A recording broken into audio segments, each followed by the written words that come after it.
আগে শুরু হয়েছিল বামফ্রন্ট সরকার থাকার সময়তেই।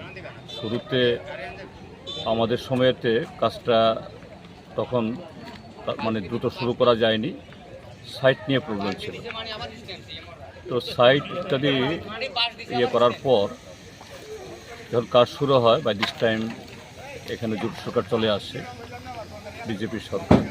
1.5 দিন লাগার কথা না, কিন্তু কাজে গাফিলতির কারণে আজকে প্রায় 9-10 বছর, অর্থাৎ আমাদের সময় তো এরকম করে সাইটের জন্য এটা আটকে ছিল প্রায় 2-3 বছর। এখন 6 বছর পার হয়ে যাচ্ছে, হচ্ছে না।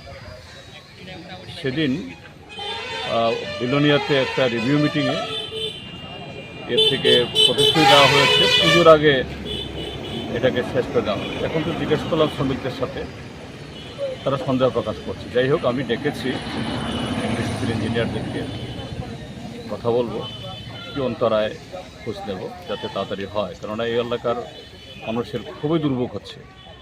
ওই এলাকা থেকে যারা কৃষিজীবী, তাদের ফসল বাজারজাত করতে হয় এই শান্তির বাজারে। তারপর বহু ছাত্রছাত্রী আছে এখানকার গার্লস স্কুলে, তারপর হরিণা হায়ার সেকেন্ডারি স্কুলে লেখাপড়া করে কলেজে যায়। কাজে এটা না হওয়া অত্যন্ত ওই এলাকার লোকের সংকট। আগে একটা ফুটব্রিজ ছিল, আমাদের সময়টা হয়েছিল, এটা এইবারের এই ফ্লাডে সম্পূর্ণ নষ্ট হয়ে গেছে। কাজে সব মিলিয়ে একটা চরম দুর্ভোগ। এটা যত দ্রুত সম্ভব এটা এই ব্রিজের কাজ সম্পন্ন হওয়া দরকার, চেষ্টা করছি।